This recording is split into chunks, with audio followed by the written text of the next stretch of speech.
And welcome to the United Stand. I'm Mark Goldbridge and this is your latest Manchester United news. It's like deja vu. It's like deja vu from last night. It's like deja vu from last season. Somebody called Beyonce because it's bloody deja vu. Mainoo now apparently out for weeks with an injury. We were talking about Agate last night. We already had a big injury list. We had it last season. It's the same old thing again. And I tell you what, I'm just frustrated. I'm frustrated this morning. We're also going to be talking about Thomas Tuchel, who was asked a direct question about why he took the Man United job and not the England job. And are INEOS now starting to be under fire? You know, some of what Tuchel said doesn't actually look good for INEOS if we read into it. And also Ederson, the latest with him, as two other Premier League clubs enter the race to buy him. One of them potentially looking at a January deal. And also, there's a few other bits I want to get into as well, but lots to get into for a Thursday show. Yeah, I mean, look, this is just incredible. And the thing that annoys me about it, and I'm going to say I'm annoyed this morning, is that as Manchester United fans, we put up with a lot. We had a lot of success, but I've always said that. I remember a journalist saying a few years ago, well, you've got to put up with the bad times if you want the good times, and you can't just have years of success and then moan when you don't have it. Well, hold on a minute. I accept that you can't win forever, but a lot of what we've done over the last 10 years has been self-inflicted. Like, it's all right saying, well, you can't moan about being poor when you've been a millionaire. Well, you can moan about being poor if you're a millionaire and you walked out into the street and started fucking burning your money. Because that's basically what Man United did. We should never have fallen this far. Never have fallen this far. And what's that got to do with this Mainoo story? Well, the latest on Mainoo is, and it's coming out from UTD Menace, who has been very good around injuries, is that Manchester United's Kobbie Mainoo is expected to be out for 4 weeks, dependent on rehabilitation. So, look, definitely not playing at the weekend then, is he? So take him out of your predicted lineups. It's absolutely disgusting. And what annoys me about this, specifically about Mainoo, but we'll talk about the bigger picture, is the blame has to be shared blame. We talk about the medical department and it is completely useless. Of course it is. But I think there's a part to be played from the board, from the director of football, certainly from the manager and the coaches as well. When you look at Mainoo, we knew he had a problem for the Porto game. Now, I don't think he played against Porto, but we took him there. 3 days later, Agate doesn't play 1 minute. He plays Mainoo. Mainoo clearly has an injury problem because he then doesn't play for England. So I'm sort of conflicted here, and it makes me confused and it makes me angry. Because we know Ten Hag is a laptop manager. I've said it. You know, he can only play 60 minutes, then I'm going to take him off. So on the one hand, I would completely back Ten Hag and say he is a laptop manager. He is a precautionary manager like many are. And it's like, let's follow the data. So he follows the data. I've seen players come back from injury. I've seen new signings. Literally on the 60th minute, they come off. And that's because they've been told they can only do 60 minutes. Let's take our time with them. But on the other hand, we know that Kobbie Mainoo's got an injury and we play him against Aston Villa. And some would say, well, you know, if you lose that game, he's going to get the sack. But if he loses against Brentford, he's going to get the sack. So you play Mainoo against Villa, aggravate the injury, lose him for a month. You don't play him against Villa. You probably got him for the next month. So I just don't get what we're doing. And this, to me, I have to look at the medical department again, because the player's always going to want to play, especially Mainoo. He's 19, he's loving it, he's just been played for England. He's going to want to play. I feel fine to play. The manager's going to want him to play because he's the manager and he's going to want him to play. The medical team have got to come in and go, look, we've been really bad at our job for ages.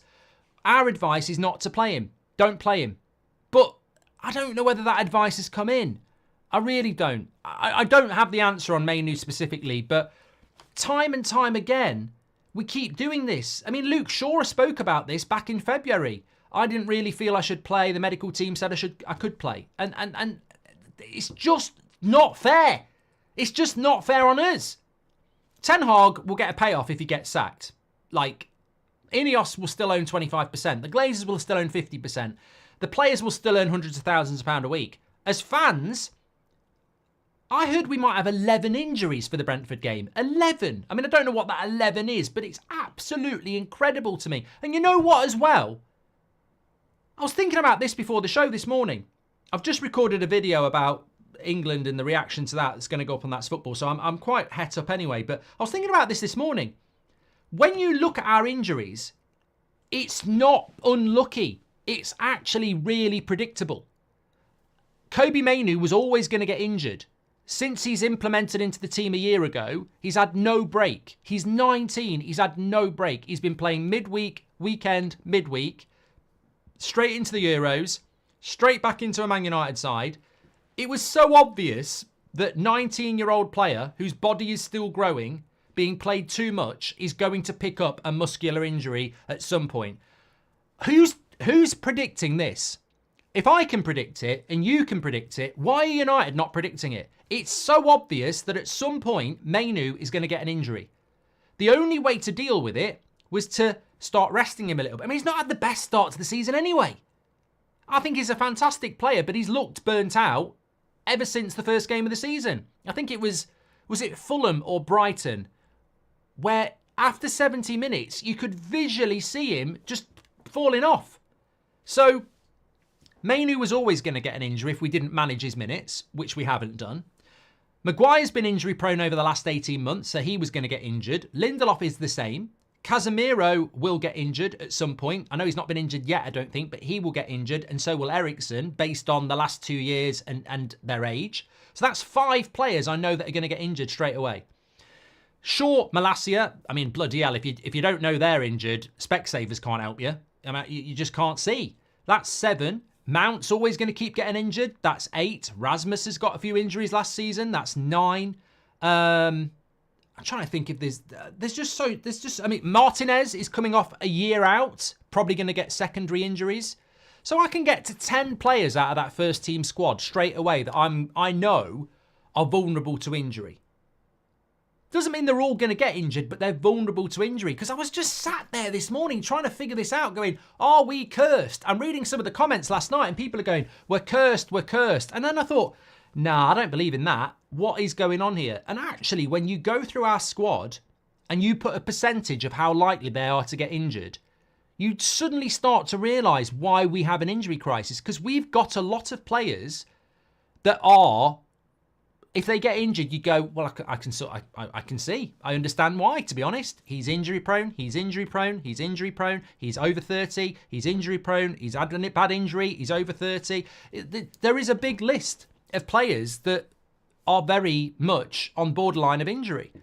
So I just sit there and I go, what's going on? And that's going to lead to what we're going to talk about Tuchel and what he said about United. But I've seen a lot of people in the last few days absolutely unloading on INEOS and saying, what are you actually doing?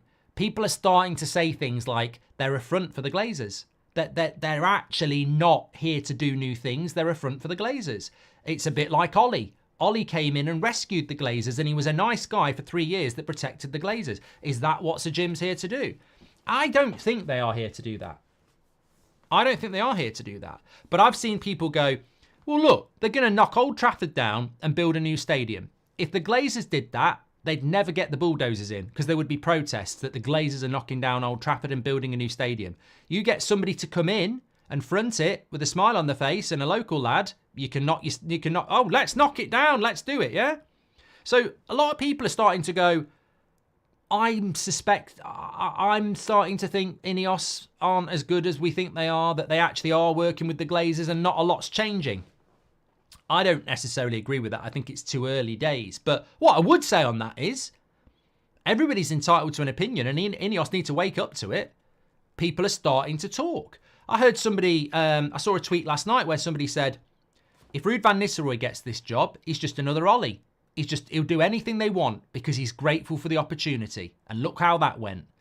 Is Ten Hag being kept because he's already been told you can keep the job, but you're not having any money in January? I mean, what is changing? And if we don't do any business in January, that's just the Glazers again. So what is new? And people are starting to talk about that. They're quite big things, and we will find out. What frustrates me is I can see the problem I can see the problem. Why is no one at Man United seeing the problem? And football is quite simple. Like, I've met lots of footballers, I've met lots of people who work in football, and they're not bloody scientists. They're just normal people with different, with opinions. And as we see, we don't necessarily agree with those opinions. But I look at this United side and I look at the injuries that we've got and this latest one about Mainoo, and I go, you know what? We're not cursed. We're not unlucky. We're just badly run. We're really badly run. So many of our injuries are we shouldn't have bought them in the first place, or we've overplayed them, or, we've not seen it coming. And actually, I look at it. Look, Agate, I think, is bad luck. That's on international duty. Mazraoui, well, look, I don't really know the full story around Mazraoui. Yoro, apparently we bought him with an injury and we don't care because it's one for the long term.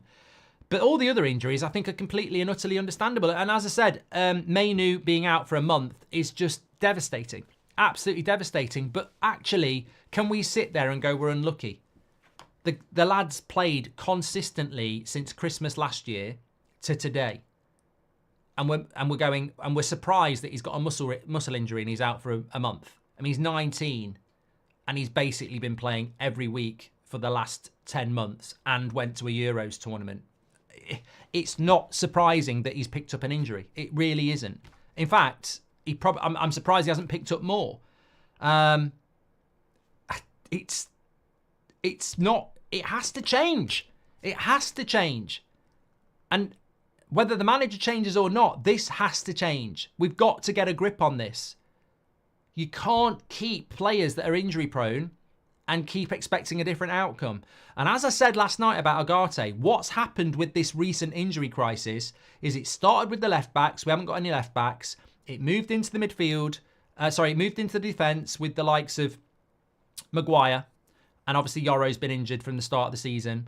Then it's moved to right back with Mazraoui. Now it's moving into the midfield with Agate and Mainoo. And it's going to infect the whole team. And this is exactly what happened last year. I literally said last night, if you think it's bad with Agate, you just know you're going to wake up tomorrow and there's going to be something else. And you know probably tomorrow there'll be another one. I mean, we don't know whether Ahmad and Garnacho are fit yet. So we'll probably find out they're out for 3 weeks. It's just exactly what happened last year. It's spreading through the team the same way it did last year. And are all of these injuries legitimate? Well, I think it's going to be legitimate with Mainoo. I don't think anyone's going to question him, but it's just incredible.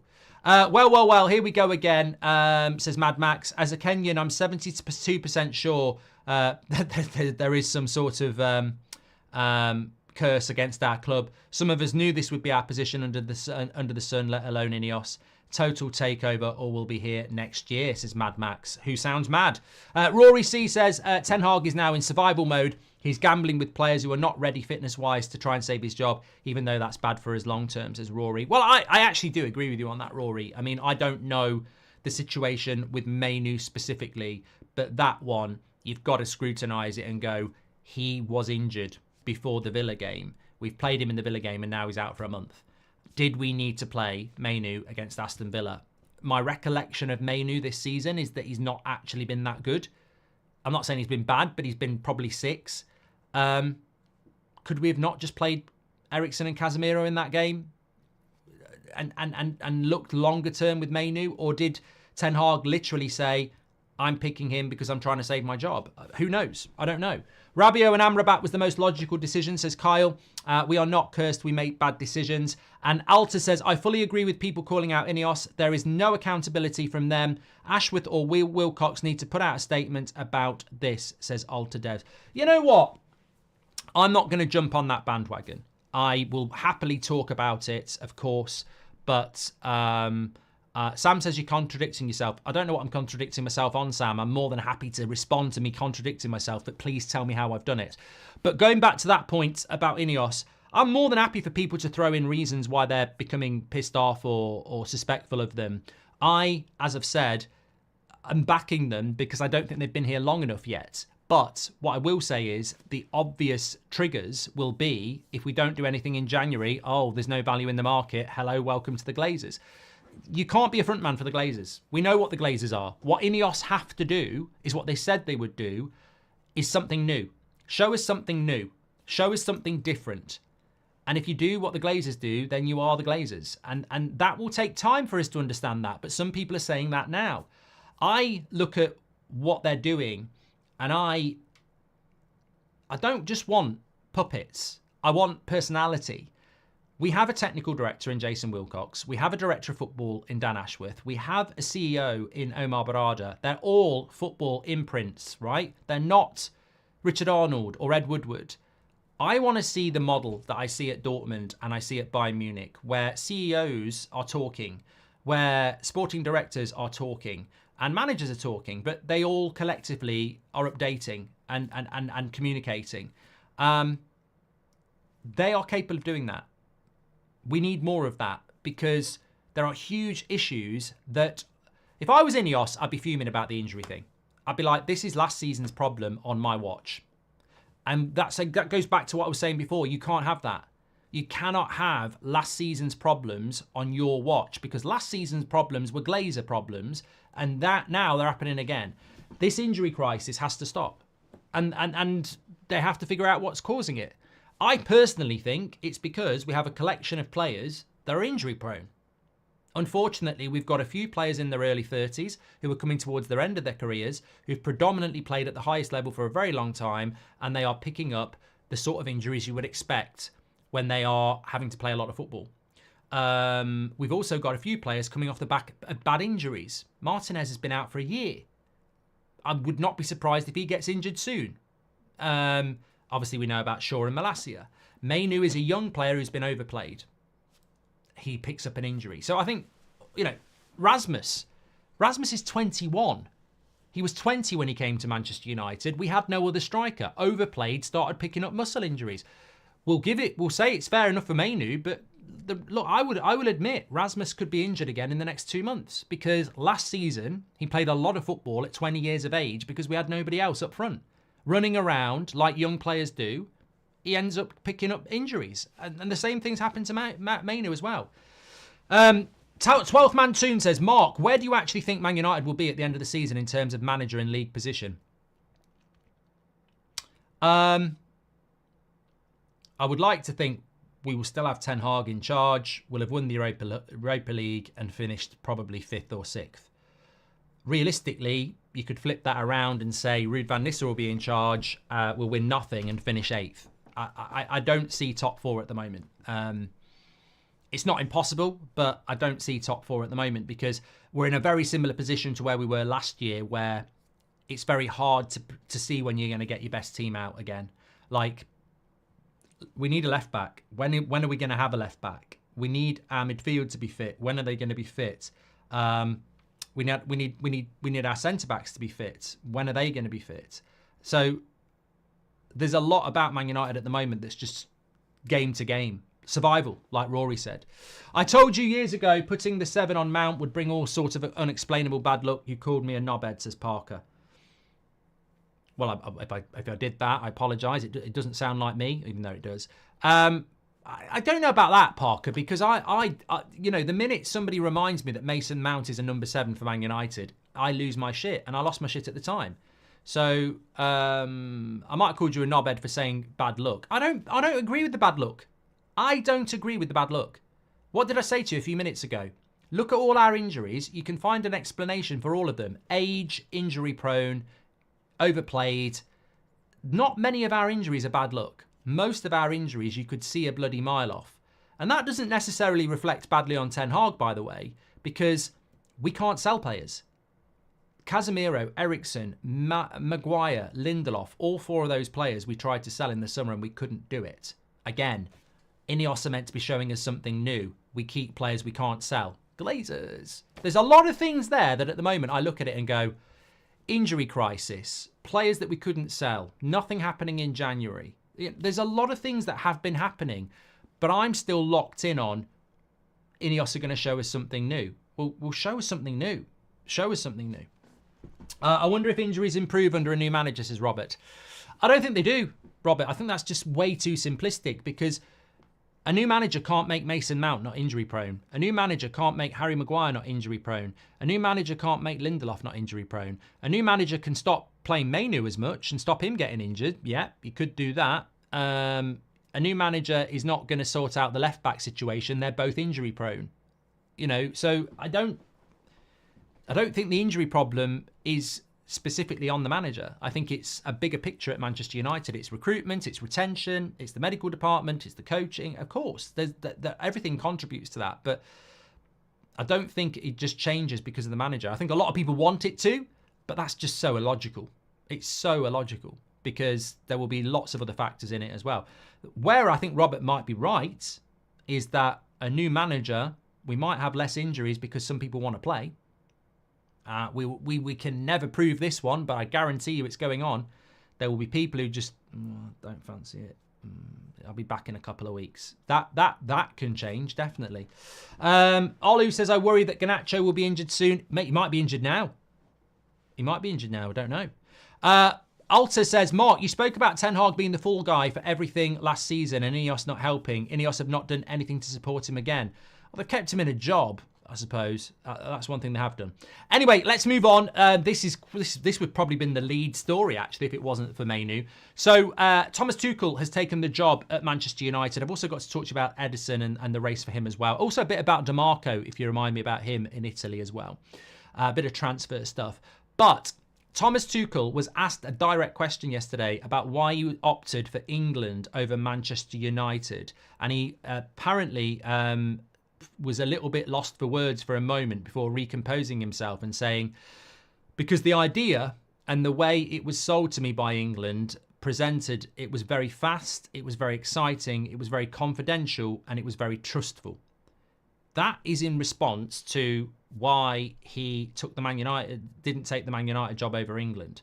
Now, look, I don't think Thomas Tuchel was ever in a position to take the Man United job now. I think we're talking about May. And we know that we held talks with him. Man United will say they chose not to go with Tuchel, and Tuchel will say he chose not to take Man United. That's just a dick measuring competition. That's just about, who dumped who, isn't it? Believe whichever one you want. We'll never know the truth. Man United say that it wasn't the right fit. Tuchel says it wasn't the right fit. Ultimately, neither of them are right. Tuchel's not Man United manager because he didn't want it.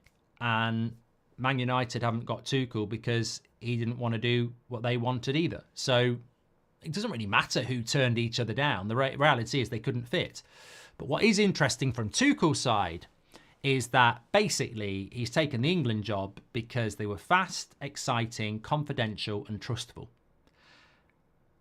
What he's basically saying there is, in a direct response to Manchester United question, is that we weren't fast, we weren't exciting, we weren't confidential, and we weren't trustful. Which is interesting because obviously it's happened very, very, very quickly with England. I think at the end of the day, what's happened with Tuchel and Man United is what we said at the time. It wasn't confidential, it leaked out, which is therefore not very trustful, and it wasn't quick and it wasn't exciting. England have gone to Tuchel and gone, we want you now to be our manager for the World Cup. We really want you, what do you say? And he's gone, let's do it.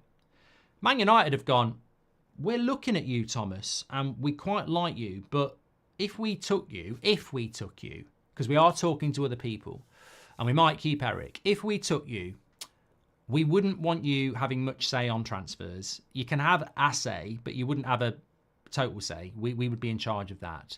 And we would be in charge of whether we're selling players or not. And I think Tuchel's just gone, well, I don't want to work like that. I don't want to work like that. Whereas with England, it's like, there we go. Why he's not the Man United manager in October is because we didn't approach him in October. Why he's not the manager in May is quite clearly what he's saying and what we've been saying for a long time.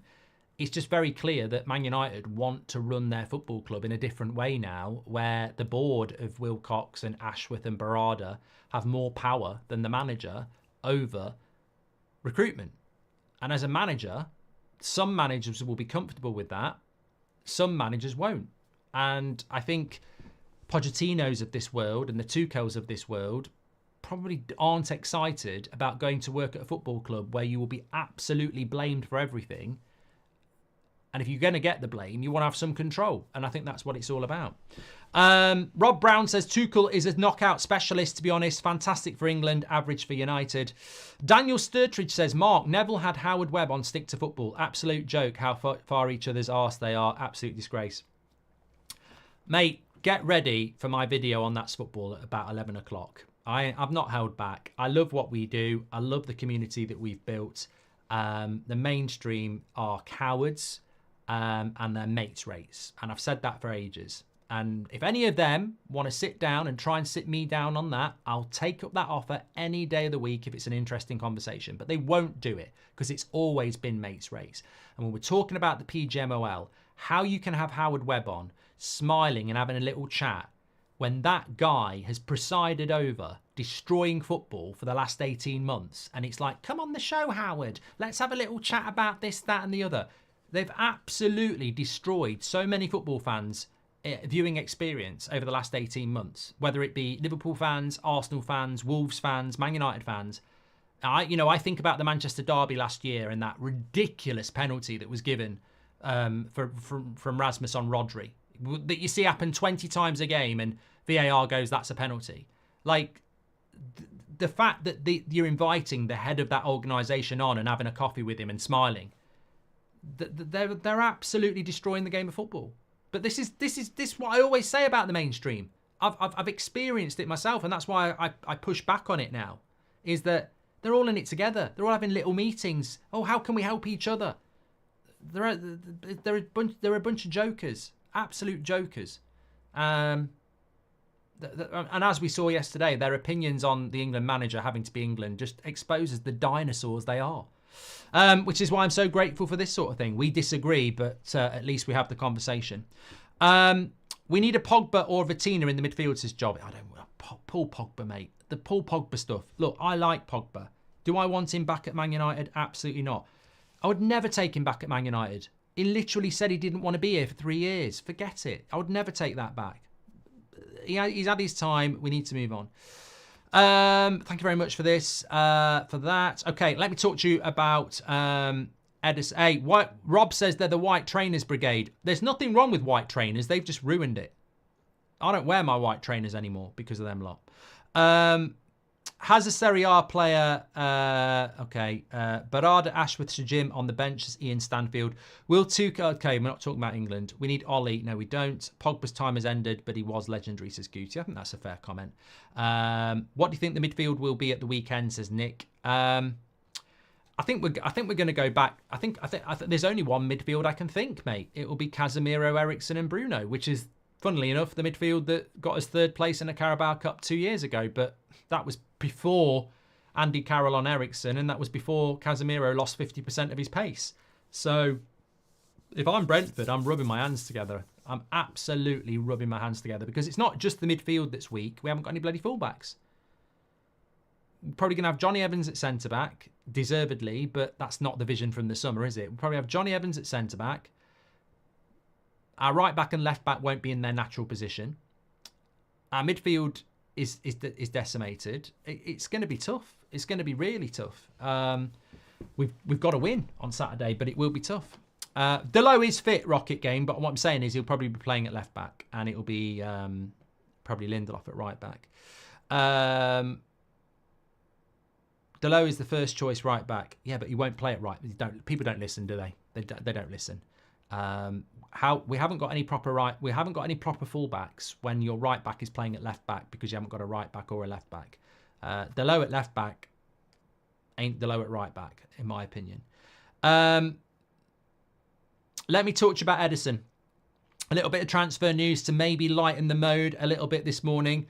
Interestingly, just completely take it with a pinch of salt, first of all, but Man United, I can't remember what the outlet is. It was an Inter Milan specific outlet, and I can't remember whether it was FC Inter or something like that. They were talking about Manchester United and Manchester City for DeMarco. I mentioned DeMarco because we need a left back, and a lot of people like DeMarco. Apparently, Inter Milan are going to start the bidding at £60 million, so forget about it. We can't. Where is the money coming from? This is the thing now. I still believe we spent well in the summer. We just had a bad start to the season. I still believe that those players under this manager or the next can be important players for Manchester United. De Ligt, Mazraoui, Agate, Xerxes and Yoro. I think 3 or 4 of those will be good signings, I'm convinced. But we still need more. And where is that money going to come from? I don't know where that money is going to come from, to be honest with you. But we're certainly not going to have £60 million to play on a left back. God knows what we're going to do about a left back, but we certainly need one. But more interestingly, latest reports around Ederson, which is certainly, we know Man United are looking at a midfielder, and we know that we've scouted Ederson extensively for at least a year, and also that Dan Ashworth, the incoming director of football, was very close to buying Ederson for Newcastle last January. So I think Ederson and Manchester United is a midfield target that you'd be foolish not to consider being an option. However, interestingly, reports coming in that Manchester City are looking at a January move for Ederson as they don't have Rodri. Arsenal have also been sniffing around as well. That might have been because they played them in the Champions League. But this is the problem, isn't it? The ability to move quick on deals is always going to be a problem for Manchester United because we are still locked in on this sell to buy, which is what we saw in the summer. We didn't do the Mazraoui and De Ligt deal until Wan-Bissaka had gone to West Ham. And we didn't do the Agate deal until we'd moved on Scott McTominay. So I can't see that changing. And the old snooze you lose thing will hit us because Man City don't need to sell to buy. Man City might not be able to buy anyone because they might be in the National League, but that's their only threat at the moment. Their revenue is fantastic. They could easily go and pop out £50 million for Ederson and Atalanta if they want to do it. So just keep an eye on that one because Man United are being linked to midfielders, but apparently Man City and Ederson could be a thing. I mean, I'd bloody take Ederson, the goalkeeper in our midfielder at the moment. At least he can pass. But yeah, it's, we're back where we were. Just incredible around the midfield at the moment. And you know what I expect next? I don't want to be the prophet of doom, but I genuinely think we're going to hear about a striker or a winger being injured next. It's just moving through the team, isn't it, from back to front? I wish we took Tuchel so that Ten Hag can manage England. English media would be so happy, says Victor. Al Irish says, can we please sell Mount? I swear he's arguably the worst signing the club has ever made. He never even plays. I think Beth was on our group chat this morning. We were trying to pick our midfield, and she said maybe Mason Mount. You know what?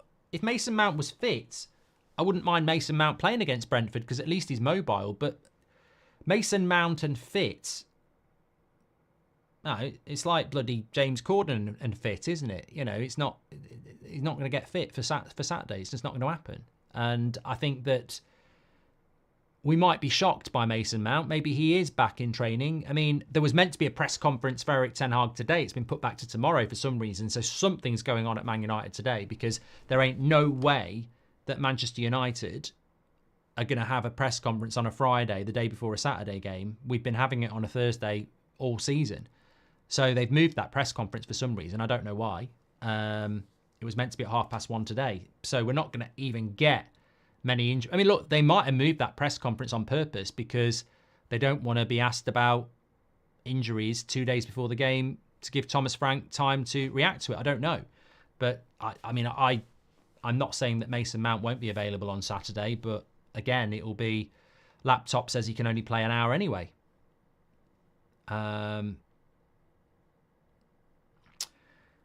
You can't play Mount and Bruno together, says Joe Tommy. And yeah, I think that's why we bought him.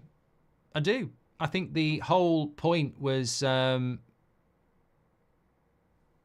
do that.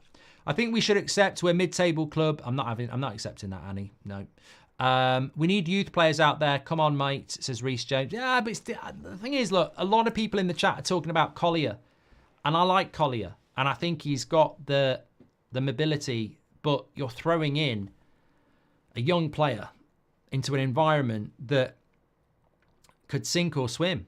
And you never really want to do that with young players because it puts a lot of pressure on them. And we know what Old Trafford will be like if we go 1-0 down at home to Brentford. It becomes a real pressure cooker. And you want to throw players into situations where they're nurtured and they're looked after.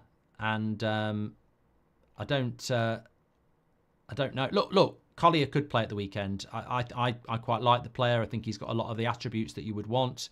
But yeah.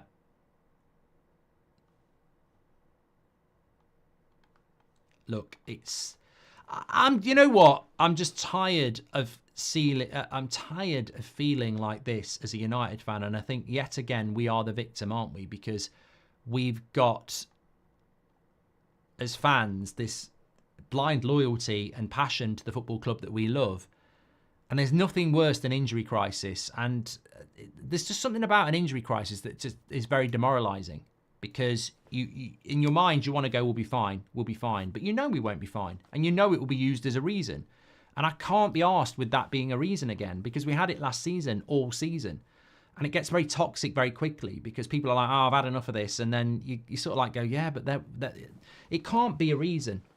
It can't be a reason. And yet it's becoming more and more of a reason already. And is there another club in the Premier League that's got this many injuries again? I don't know. I'm not massively interested in what the injury crisis is at Newcastle, but like, it's relentless, and I'm tired of it. I'm sure you are as well. Trey says, who do we even have that's for Mark? Feels like at any moment one of these players could just say I'm hurt and be out for a month. Yeah. And that's a mentality thing, isn't it? I couldn't give you any names if I wanted to, but I certainly would think there's been a few over the last couple of years that just haven't fancied it at times.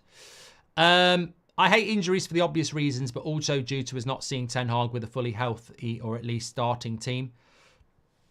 I'm not making excuses, Daniel, but absolutely, like, I think Man United's best 11 is Onana, Dalot, De Ligt, Martinez, Shaw, Agate, Mainoo, Bruno, Rashford, Rasmus, Garnacho. That is what I believe our best 11 can be. We haven't had one game this season where we can play that team. And it's the middle of October. We haven't even had, I don't think we've had one game this season where we could play 9 of that team. So look, how often do you get to put your best team out? I understand that. But we never get anywhere near it. Never get anywhere near putting our best team out. It's always changing every week. Yeah. All good. Thank you. Alan, it's not an excuse. It's not an excuse. You're just a moron because you don't listen. It's not an excuse. You can't sit there and go injuries are an excuse because it's happening too often for it to be bad luck. I don't believe it is bad luck. As I said, Mainoo was always going to get injured. He's been overplayed. He went to the Euros. Maguire was always going to get injured because he's been getting injured for the last 18 months. It started to happen to him in his 30s. Lindelof gets injured a lot as well. Casemiro and Ederson will get injured very soon. I'll guarantee it. The left backs are injury prone. Martinez is going to get injured soon because he was out for a year last year. The Mount will be injured again very soon. Rasmus might get injured again soon because he picked up a lot of stuff last year. It's not bad luck. It's a culmination of not being able to sell players and not being able to rotate our squad correctly because we've always got injuries. We rely on the same set of... I mean, look, people slag Bruno off. We're not talking about the number 10 problem again because we know Bruno's playing at the weekend because we've got injuries. We never get to solve the problems. And Gurr is right. It keeps snowballing. We spoke last week about the problem of Bruno Fernandes. We spoke last night about the problem of the wingers' creativity. We're not speaking about it now because now we're thinking, how do we get a team out? Well, Bruno's got to start. You're never going to drop Bruno anyway, but you're never going to drop Bruno when you've got injury problems. So our problems become injuries. How can we ever fix the footballing problems when we can never solve the injury problems? And look, I agree. I would like to have tried Ederson at number 10. Never going to happen under Ten Hag, is it? But I'd like to have tried Ederson at number 10. Absolutely can't do it on Saturday anyway. I haven't got enough players to do it. Anyway, Check out my video on That's Football. That's going up very, very soon. We're back at 2 o'clock and 8 o'clock. It's Thursday. Make sure you smash a like on the video and subscribe. I'm sorry to be the bearer of bad news. It bothers me as much as it's going to bother you. But, you know, it was Agate yesterday. It's Mainoo today. It comes in threes. It's a Ten Hag press conference tomorrow. Who's going to be the next player that's missing the game? I'm going to put my money on Ahmad or Garnacho because they had a knock before the international break. It's just ridiculous, isn't it? But there we go. Take care, everyone. Stay safe. Have a fantastic day. Get your comments in if you're not watching live, and we'll speak to you all in a bit.